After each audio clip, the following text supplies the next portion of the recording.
國內出現今年頭一個本土副傷寒的確定病例，這個案最近攏無出國，感染源也未確定。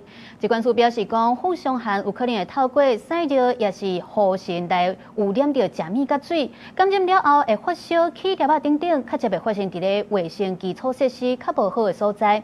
咱台灣嘛，敢若幾個個案爾。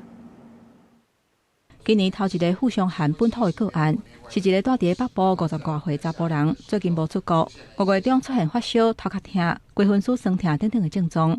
去診所，予醫生看，3天了後症狀還是無改善，閣一擺去看，才確診是副傷寒。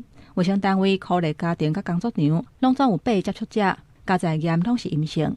要預防副傷寒，需要注意飲食的衛生和手部的清潔。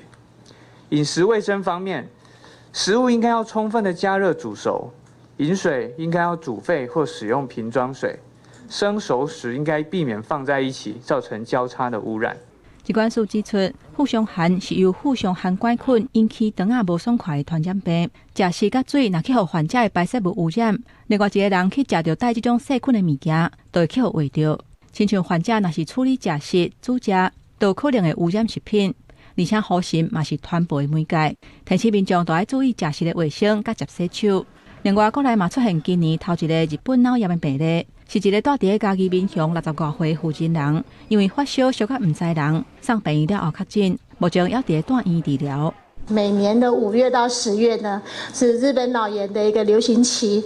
那6月跟7月呢，是流行的一個巔峰。所以呢，疾管署要提醒民眾呢，要特別的來注意，要按時接種疫苗，那要注意防蚊的一個措施。疾管署嘛監測到國內新冠疫情佇咧最近這3禮拜有加懸的趨勢，全球的情形嘛同款。其中東南亞的病例增加的情形上較明顯。提醒民眾，若是出現呼吸道的症狀，都要掛喙罨、接洗手。高風險的族群會當注疫苗來降低重症的風險。記者綜合報道。